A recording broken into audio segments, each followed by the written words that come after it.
നമസ്കാരം,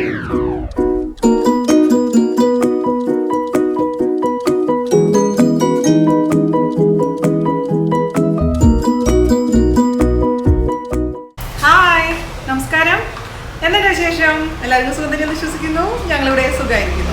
അപ്പോൾ നമ്മുടെ മീറ്റപ്പൊക്കെ ഗംഭീരമായിട്ട് കഴിഞ്ഞു. അതിന്റെ ഹാങ് ഓവർ ഇങ്ങനെ മാറി വരുന്നതേ ഉള്ളൂ. അപ്പോൾ ബ്ലോഗ് മാത്രം പോരല്ലോ, നമുക്ക് റെസിപ്പീസും കൂടെ വേണ്ടേ. അപ്പോൾ ഇന്ന് ഞാൻ സ്പെഷ്യലൈസ് ചെയ്യാൻ പോകുന്നത് പലതരം ബജ്ജികളാണ്. ബജ്ജികൾ എന്ന് പറഞ്ഞു കഴിഞ്ഞാൽ ഒന്ന് കായ ബജ്ജി, പിന്നെ അതുപോലെ തന്നെ കടച്ചക്ക വെച്ചിട്ട്, അതായത് ചീമച്ചക്ക എന്ന് ചിലർ പറയില്ലേ, ചീമച്ചക്ക വെച്ചിട്ടുള്ള ബജ്ജി, പിന്നെ സ്പെഷ്യലായിട്ട് ജാൻചേട്ട സ്പെഷ്യലായിട്ട് പഴം വെച്ചിട്ടുള്ള ബജ്ജി. അതിന് 3 തരം ബജ്ജികൾ തയ്യാറാക്കിയിട്ടുണ്ട്. അപ്പോൾ നിങ്ങൾ എല്ലാവരും തയ്യാറാക്കി നോക്കുക. വളരെ ടേസ്റ്റിയാണ്. നമ്മുടെ മഴക്കാലമാണ്. മഴക്കാലത്ത് നല്ലൊരു കട്ടൻ ചായയും ഈ ബജ്ജിയും കഴിക്കാൻ അടിപൊളിയായിരിക്കും. അപ്പോൾ എല്ലാവരും തയ്യാറാക്കിയതിന് ശേഷം അഭിപ്രായം പറയാൻ മറക്കരുത്. അപ്പോൾ താമസിച്ചിട്ട് നമുക്ക് എങ്ങനെയാണ് സ്വാദിഷ്ടമായിട്ടുള്ള ബജ്ജികൾ തയ്യാറാക്കാം നോക്കിയിട്ട് വരാം. ഓക്കെ, അപ്പോൾ നമുക്ക് ബജ്ജി ഉണ്ടാക്കാൻ തുടങ്ങിയാലോ. ഞാനിവിടെ നിങ്ങൾക്ക് 3 തരം ബജ്ജിയാണ് പരിചയപ്പെടുത്തുന്നത് കേട്ടോ. നിങ്ങൾ എല്ലാവരും ചെയ്യുന്ന ബജ്ജികളൊക്കെ തന്നെ ആയിരിക്കാം, അതിൽ മാറ്റമൊന്നുമില്ല. എന്നാലും ഞാൻ വിചാരിച്ചു ഒരു വീഡിയോയിൽ തന്നെ 3 തരം ബജ്ജി ചെയ്യാമെന്ന്. കാരണം ഒരേ കൂട്ട് തന്നെയാണ്, പിന്നെ വലിയ ഡിഫറൻസ് ഒന്നുമില്ല. അതുകൊണ്ട് പിന്നെ 3 എപ്പിസോഡായി ചെയ്യുന്നതിനേക്കാളും നല്ലത് ഒന്നായിട്ട് ചെയ്യുന്നത് തന്നെയല്ലേ.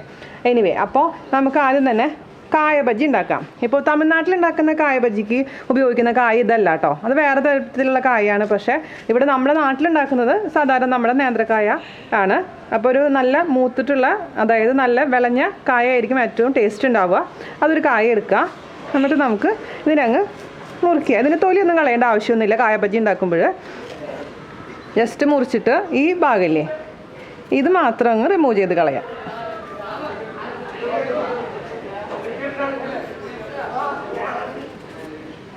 എന്നിട്ട് ഇതിന് വീണ്ടും നമുക്ക് ജസ്റ്റ് 2 ആയിട്ട് അങ്ങ് മുറിക്കാം. പിന്നെ ശ്രദ്ധിക്കേണ്ട കാര്യം എന്താണെന്ന് വെച്ച് കഴിഞ്ഞാൽ വളരെ നൈസായിട്ട് അങ്ങ് മുറിക്കണം. കുറച്ച് തിക്കായി മുറിച്ചിട്ടുണ്ടെങ്കിൽ നമ്മൾ ഉദ്ദേശിക്കുന്ന ടേസ്റ്റ് കിട്ടില്ല. അപ്പോൾ വളരെ നൈസായിട്ട് മുറിക്കായിരിക്കും ഏറ്റവും നന്നായിട്ടുണ്ടാവുക. ഓക്കെ, പിന്നെ ഈ ഭാഗം തൊലിയൊന്നും കളയണ്ട. പിന്നെ ഒരുപാട് അങ്ങ് കറുത്ത കായൊക്കെ ആണെങ്കിൽ മാത്രം ജസ്റ്റ് തൊലി കളഞ്ഞാൽ മതി. പക്ഷേ ഈ ഭാഗം ഉപയോഗിക്കണം നിർബന്ധമൊന്നുമില്ല. പക്ഷേ ഈ ഭാഗത്തെ തൊലി നമ്മൾ എന്തായാലും കളയാൻ പാടില്ല. അപ്പോൾ ഞാനൊരു കാര്യം ചെയ്യാം, നമ്മൾ ജാൻചേട്ടനെ കൊടുക്കാം. കാരണം എൻ്റെ കയ്യിന് വയ്യ, അപ്പോൾ എനിക്ക് മുറിക്കാൻ കുറച്ച് ബുദ്ധിമുട്ടാണ്. അതുകൊണ്ട് ജാൻചേട്ടനെ കൊണ്ട് നമുക്ക് മുറിപ്പിക്കാം കേട്ടോ. ജാൻ ജോഷി, മുറിക്കൂ. ഞാൻ എന്തായാലും എല്ലാം മുറുക്കി. അപ്പോൾ ചേട്ടൻ വളരെ നൈസായിട്ട് നമ്മുടെ കായ ഇതാ മുറിച്ചുകൊണ്ടിരിക്കുകയാണ്. അത്രയും നൈസാക്കണം, ഓവർ നൈസായി. കുറച്ചെങ്കിലും ദശ കടിച്ചിട്ടില്ലെങ്കിൽ ടേസ്റ്റ് ഉണ്ടാവില്ല. കഴിച്ചു തുടങ്ങുമ്പോൾ ശരിയാക്കും. അല്ല, മുറിക്കുമ്പോൾ തിക്നെസ് ഒരേപോലെ ആയിരിക്കും. എന്തായാലും നിങ്ങൾക്ക് മനസ്സിലായല്ലോ സംഭവം. തിക്കായിട്ട് മുറിക്കാതെ തിന്നായിട്ട് അങ്ങ് മുറിക്കുക. കൈ സൂക്ഷിച്ചോളൂ. കോഴിയ ഭയങ്കര പോകില്ല. ചേട്ടനെ കളിയാക്കാണ്. ചേട്ടാ അയ്യോ. ഈ മുറിച്ച കായ അങ്ങനെ പുറത്ത് വെക്കാൻ പാടില്ല. അതിന് വേണ്ടിയിട്ട് എന്താ ചെയ്യേണ്ടതെന്ന് വെച്ച് കഴിഞ്ഞാൽ കുറച്ച് വെള്ളം എടുക്കുക, അതിലോട്ട് ഉപ്പിട്ട് കൊടുക്കാം. ഞാൻ ഉപ്പിട്ടിട്ടുണ്ട്. ഞാൻ കല്ലുപ്പാണ് ഉപയോഗിച്ചിരിക്കുന്നത്. സാധാരണ ഉപ്പായാലും കുഴപ്പമില്ല. അത് മിക്സ് ചെയ്ത് കൊടുക്കുക. എന്നിട്ട് ഈ അരിഞ്ഞു വെച്ചിരിക്കുന്ന കായയുടെ പീസസ് ആ വെള്ളത്തിലോട്ട് അങ്ങ് ഇട്ട് വയ്ക്കാം. അല്ലെങ്കിൽ പെട്ടെന്ന് തന്നെ കായ അങ്ങനെ കറുത്ത് പോകും.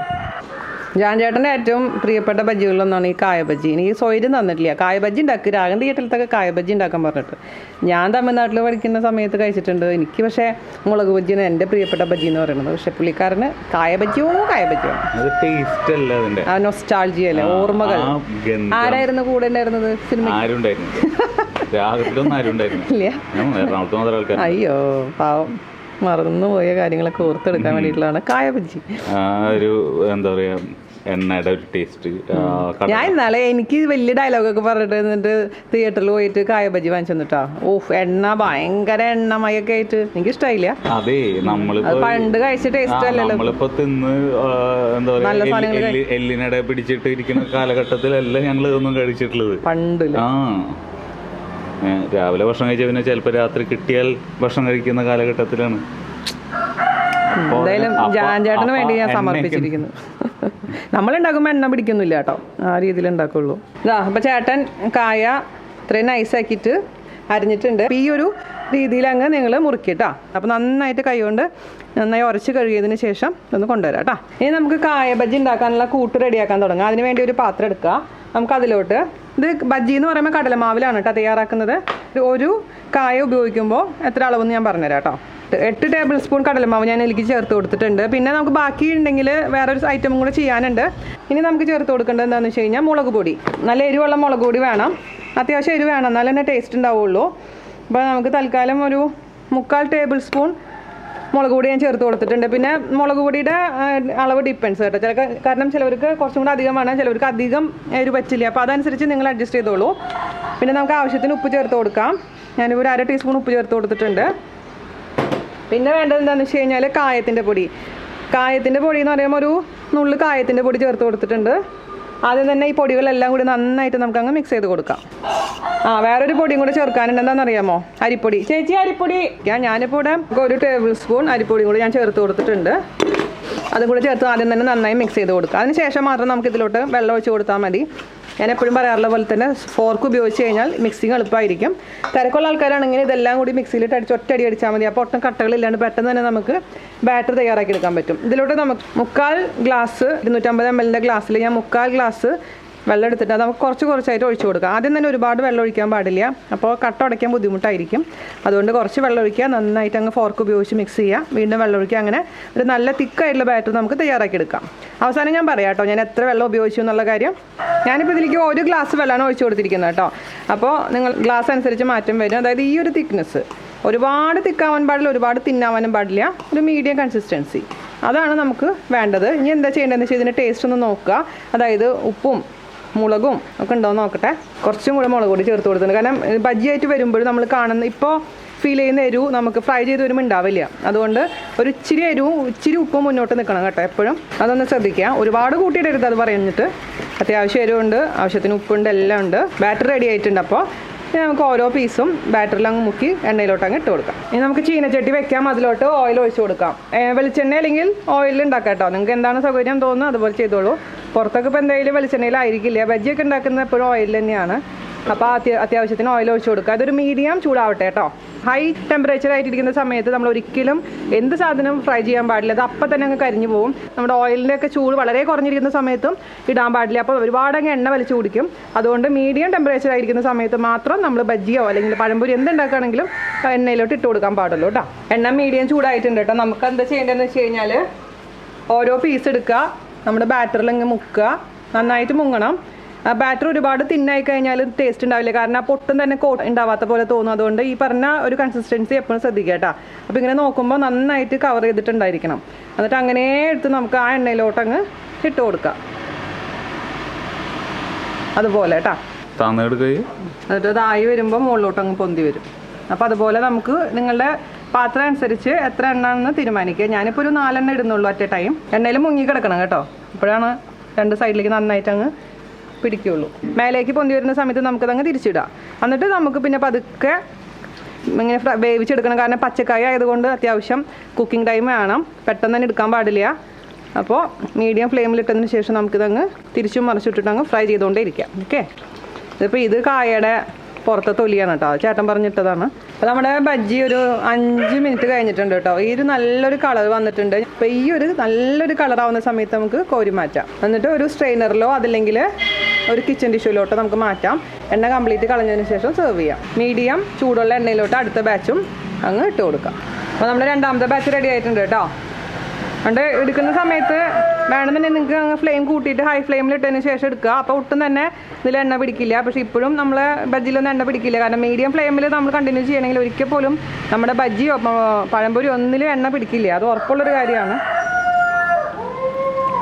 അപ്പോൾ നമ്മുടെ കായ ബജ്ജി റെഡി ആയിട്ടുണ്ട് കേട്ടോ. അപ്പോൾ നമുക്ക് മാറ്റി വയ്ക്കാം. ഇനിയിപ്പോൾ സെയിം കുറച്ച് മാവ് ബാക്കിയുണ്ട്. അപ്പോൾ ഞാൻ അതിൽ തന്നെയാണ് ഉണ്ടാക്കാൻ പോകുന്നത് കടച്ചക്കയുടെ ബജ്ജി. അപ്പോൾ കടച്ചക്കയുടെ ബജ്ജി എത്ര പേര് ഉണ്ടാക്കിയിട്ട് കാണുന്നത് എനിക്കറിയില്ല. സത്യം പറഞ്ഞാൽ ഞാൻ ഇന്നലെയാണ് ആദ്യമായിട്ട് ട്രൈ ചെയ്ത് നോക്കിയത് കേട്ടോ.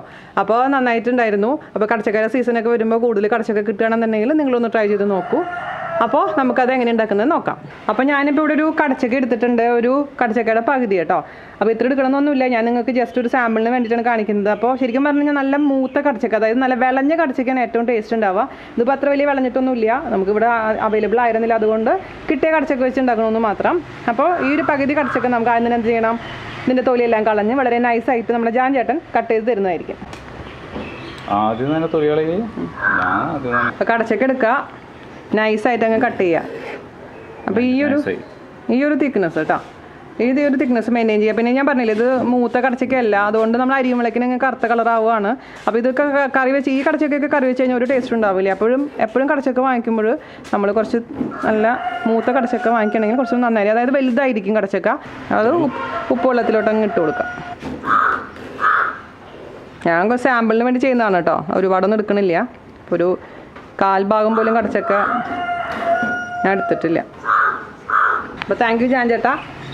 അപ്പോൾ അതേ ഒരു 10-12 കഷ്ണം ഇതേപോലെ നൈസാക്കി അരിഞ്ഞിട്ട് ഉപ്പ് വെള്ളത്തിൽ ഇട്ട് കൊടുത്തിട്ടുണ്ട്. ഇത് നമുക്കിനി നേരത്തെ ചെയ്ത പോലെ തന്നെ അങ്ങ് ബജ്ജിയായിട്ട് എടുക്കാം. അപ്പോൾ സെയിം ബാറ്ററിൽ തന്നെ മുക്കി അങ്ങ് പൊരിച്ചെടുക്കാം കേട്ടോ. അപ്പോൾ ഇതുപോലെ തന്നെ നമ്മുടെ എണ്ണ ചൂടാക്കാൻ വെച്ചിട്ടുണ്ട്. അപ്പോൾ എനിക്ക് ഇന്നലെ എൻ്റെ സബ്സ്ക്രൈബർ സുരഭി സുരേഷാണ് ഈ റെസിപ്പി പറഞ്ഞു തന്നത് കേട്ടോ. റെസിപ്പി പറഞ്ഞതെന്ന് വെച്ചാൽ ഇതുപോലെ കടച്ചക്ക അവർ ബജ്ജി ആക്കാറുണ്ട്, ചേച്ചി ട്രൈ ചെയ്തിട്ടുണ്ടോ എന്ന് ചോദിച്ചു. അപ്പോഴാണ് കടച്ചക്ക ബജ്ജി ഉണ്ടെന്നുള്ള കാര്യം അറിഞ്ഞത് കേട്ടോ. അപ്പോൾ താങ്ക് യു സുരഭി, ഒരുപാട് സന്തോഷം.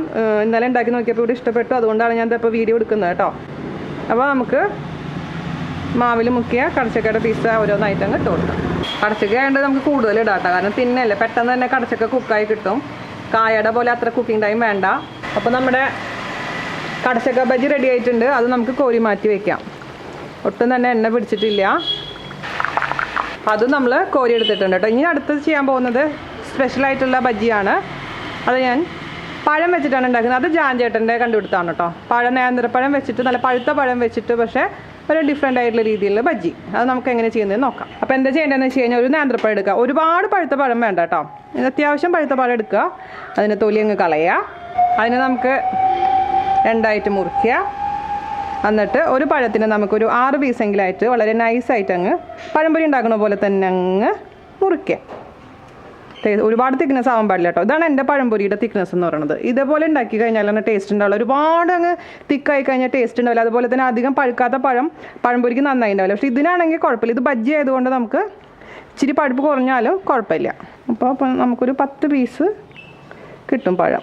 അപ്പോൾ പഴം ഞാൻ മുറിച്ച് വെച്ചിട്ടുണ്ട്. ഇനി നമുക്ക് എന്താ ചെയ്യേണ്ടതെന്ന് വെച്ച് കഴിഞ്ഞാൽ ഇതിലേക്ക് എടുക്കാൻ പോകുന്നത് മുളക് പൊടിയല്ല, അതിന് പകരമായിട്ട് പച്ചമുളകാണ്. ഞാനൊരു പഴുത്ത മുളക് എടുത്തിട്ടുണ്ട്, 2 പച്ചമുളക് എടുത്തിട്ടുണ്ട്. മുളക് വേണം, നല്ല എരിവുണ്ടെങ്കിൽ മാത്രമേ ടേസ്റ്റ് ഉണ്ടാവുള്ളൂ. അതുകൊണ്ട് നിങ്ങളുടെ കയ്യിലുള്ള പച്ചമുളക് ഏതാണോ അതിനനുസരിച്ച് പച്ചമുളകിൻ്റെ എണ്ണം കൂട്ടുകയോ കുറയ്ക്കുകയോ ചെയ്യണം. ഞാനിവിടെ ഉണ്ടമുളകാണ് ഉപയോഗിച്ചിരിക്കുന്നത്. നല്ല എരിവുള്ള മുളകാണിത്. ഈ മുളകും അതുപോലെ തന്നെ കുറച്ച് കറിവേപ്പിലയും കൂടിയും കണ്ടിട്ട് ജസ്റ്റ് ഒന്ന് അമ്മിയിലിട്ട് ചതയ്ക്കുകയോ അല്ലെങ്കിൽ മിക്സിയിൽ ജസ്റ്റ് ഒന്ന് കറക്കിയെടുക്കുകയോ ചെയ്യാം. ഞാൻ പച്ചമുളകും കറിവേപ്പിലയും ജസ്റ്റ് കുറച്ച് വെള്ളം ഒഴിച്ചിട്ട് ജസ്റ്റ് ഒന്ന് കറക്കിയെടുത്തിട്ടുണ്ട്. അത് നമുക്ക് നമ്മുടെ പാത്രത്തിലോട്ടങ്ങ് ഒഴിച്ചു കൊടുക്കുക. ഇനി ഇതിലോട്ട് കടലമാവും കായത്തിൻ്റെ പൊടി ഉപ്പും കൂടി ഇട്ടങ്ങ് മിക്സ് ചെയ്യുക, വെള്ളം കൂടെ ഒഴിച്ചിട്ട്. ഇതിപ്പോൾ ഒരു 10 പീസ് പഴയല്ലേ ഉള്ളൂ. അപ്പോൾ നമുക്ക് ഇതുപോലെ തന്നെ ഒരു 5 ടേബിൾ സ്പൂൺ കടലമാവ് ഇട്ട് കൊടുക്കുക.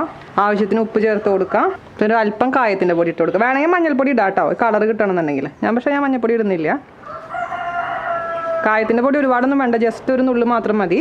ആദ്യം തന്നെ ഇത് മിക്സ് ചെയ്യുക. ആ പഴത്തിൻ്റെ മധുരവും ഇതിൻ്റെ എരിവും പിന്നെ ആ കടലമാവിൻ്റെ ഒരു സ്പെഷ്യൽ ടേസ്റ്റൊക്കെ ആകുമ്പോൾ ഒരു സ്പെഷ്യൽ ടേസ്റ്റ് തന്നെയാണ് സംഭവത്തിന്. ജാൻ പറഞ്ഞപ്പോൾ ഞാൻ ഇത്ര വിചാരിച്ചില്ല, പക്ഷെ ഉണ്ടാക്കി തന്നപ്പോൾ എനിക്ക് ഒരുപാട് ഇഷ്ടപ്പെട്ടു. അപ്പോൾ നമുക്കിതിലേക്ക് കുറച്ചീശെ വെള്ളം ഒഴിച്ച് കൊടുക്കാം. ഓക്കെ, മിക്സ് ആയിട്ടുണ്ട്. ഞാനിതിൻ്റെ ടേസ്റ്റ് ഒന്ന് നോക്കട്ടെ. ആഹാ, അടിപൊളി. എരിവുണ്ട്, ഉപ്പുണ്ട്, കായത്തിൻ്റെ ടേസ്റ്റ് ഉണ്ടെന്ന് മതി. നമുക്കിനി എണ്ണ ചൂടാക്കാം. സെയിം പോലെ തന്നെ അങ്ങ് ഫ്രൈ ചെയ്തെടുക്കാം. അപ്പോൾ 1/2 ഗ്ലാസ് വെള്ളമാണ് ഞാനിതിൽ ഒഴിച്ചു കൊടുത്തിരിക്കുന്നത് കേട്ടോ. എണ്ണ മീഡിയം ചൂടായിട്ടുണ്ട്. നമുക്ക് അതിലോട്ട് നേരത്തെ പറഞ്ഞ പോലെ തന്നെ ഓരോ പഴത്തിൻ്റെ കഷ്ണവും മുക്കി അങ്ങ് ഇതിലോട്ടങ്ങ് ഇട്ട് കൊടുക്കാം. അപ്പോൾ 1 മിനിറ്റ് കഴിഞ്ഞിട്ട് തിരിച്ചിടുക. എന്നിട്ട് നല്ല ഗോൾഡൻ കളർ ആവുന്ന വരെ തിരിച്ചു മറിച്ചിട്ടിട്ട് മീഡിയം ഫ്ലെയിമിൽ അങ്ങ് ഫ്രൈ ചെയ്തെടുക്കുക കേട്ടോ. ഇതിൽ ഞാൻ പൊടി ഇട്ടിട്ടില്ല കേട്ടോ, അരിപ്പൊടി ഇട്ടിട്ടില്ല. വേണമെങ്കിൽ ഇതിലേക്ക് 1 ടേബിൾ സ്പൂൺ അരിപ്പൊടി ഇട്ട് കൊടുക്കാം. പക്ഷേ അല്ലാണ്ട് തന്നെ നല്ല ക്രിസ്പിയാണ്. അപ്പോൾ നമ്മുടെ പഴം ബജ്ജി റെഡി ആയിട്ടുണ്ട്. നല്ല കളർ വന്നിട്ടുണ്ട് കേട്ടോ. ഈ ഒരു അവസ്ഥയിൽ നമുക്ക് കോരി എടുക്കണം. അപ്പോൾ ഇത് അങ്ങ് കോരി മാറ്റി വെക്കുക. ഇനി ബാക്കിയുള്ളതും ഇതേപോലെ തന്നെ ഫ്രൈ ചെയ്തെടുക്കാം കേട്ടോ. അത്രയുള്ള പരിപാടി. ഞങ്ങളിപ്പോൾ ഇവിടെ ചട്നി ഒന്നും ഇല്ലാണ്ടാണ് കഴിക്കുന്നത് കേട്ടോ, തന്നെയാണ് കഴിക്കുന്നത്. അതേസമയം നിങ്ങൾക്ക് ഇപ്പോൾ ചട്നി വേണമെന്നുണ്ടെങ്കിൽ നമ്മുടെ തേങ്ങ ചട്നി അതിന് ഉപയോഗിക്കാം, അല്ലെങ്കിൽ നമ്മുടെ മുളക് ചട്നി ഉപയോഗിക്കാം. പലതരം ചട്നീസ് ഓൾറെഡി നമ്മൾ വീന സ്കറിവേൾഡ് ഇട്ടിട്ടുണ്ട്. അപ്പോൾ അതിൻ്റെ ലിങ്ക് ഞാൻ താഴെ തരാം, അത് നിങ്ങൾക്ക് നോക്കിയിട്ട് ഉണ്ടാക്കാം. പക്ഷേ ഇത് കഴിക്കുമ്പോൾ ഇതിനൊക്കെ പ്രത്യേകിച്ചും തന്നെ കഴിക്കുന്നതാണ് ഏറ്റവും ടേസ്റ്റ്. കാരണം ഞാൻ പറഞ്ഞില്ലേ, പഴത്തിൻ്റെ മധുരവും ഈ എരിവും പച്ചമുളകിൻ്റെ എരിവ് എന്ന് പറഞ്ഞാൽ സ്പെഷ്യൽ എരിവാണത്. ഒരു അടിപൊളി ടേസ്റ്റാണ്, പറയാതിരിക്കാൻ പറ്റില്ല. അപ്പോൾ എല്ലാവരും ട്രൈ ചെയ്ത് നോക്കുക. ഈ മഴക്കാലത്ത് വിവിധ തരം ബജ്ജികൾ ഉണ്ടാക്കിയിട്ട് ആസ്വദിക്കൂ. ഫീഡ്ബാക്ക് പറയാൻ മറക്കരുത്. ഇഷ്ടപ്പെട്ടിട്ടുണ്ടെങ്കിൽ വീഡിയോ ഷെയർ ചെയ്യാനും അതുപോലെ തന്നെ ലൈക്ക് ചെയ്യാനും മറക്കരുത്. അപ്പോൾ അടുത്ത അടിപൊളിയായിട്ടുള്ള റെസിപ്പി ആയിട്ട് വരുന്നവരെ നന്ദി, നമസ്കാരം. Thank you. കടച്ചക്ക ബജ്ജി, ഇത് പരീക്ഷണ കടച്ചക്കയാണത് കേട്ടോ. ഇന്നൊരു FB-യിലൊരു സബ്സ്ക്രൈബർ കിട്ടി, മെസ്സേജ് അയച്ചതാണ്. അങ്ങനെ ചേച്ചി ഇതുവരെ കടച്ചക്ക ബജ്ജി ട്രൈ ചെയ്തിട്ടുണ്ടോ എന്ന് ചോദിച്ചു. അപ്പോൾ ഇല്ലെങ്കിൽ ഒന്ന് ട്രൈ ചെയ്യണേ, എന്നിട്ട് വീഡിയോ ഇടണേന്നൊക്കെ പറഞ്ഞിട്ട് ഞാൻ ട്രൈ ചെയ്ത് കൂട്ടുകാരനെ കൊണ്ട് വാങ്ങിപ്പിച്ചു. അത്ര നല്ല കടച്ചക്ക ഏറ്റവും നല്ല കോമ്പിനേഷൻ എന്തായിരിക്കും കടച്ചക്ക ബജ്ജിയും ചെമ്മീനും എന്തായാലും ഉണ്ടല്ലോ രണ്ടും കൂടെ. രണ്ടും കൂടെ കൂടി കഴിക്കട്ടോ. നോക്കട്ടെ. നീ ചെറു വീഡിയോ ഇട്ടുണ്ടല്ലേ, അപ്പൊ അത് ഇതിലേക്ക് ലിങ്ക് ചെയ്തിട്ടല്ലോ.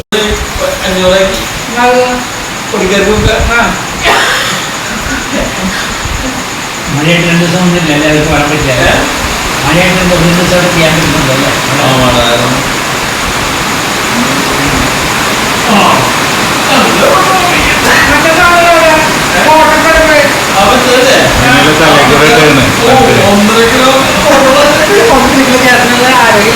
ഒന്നര കിലോ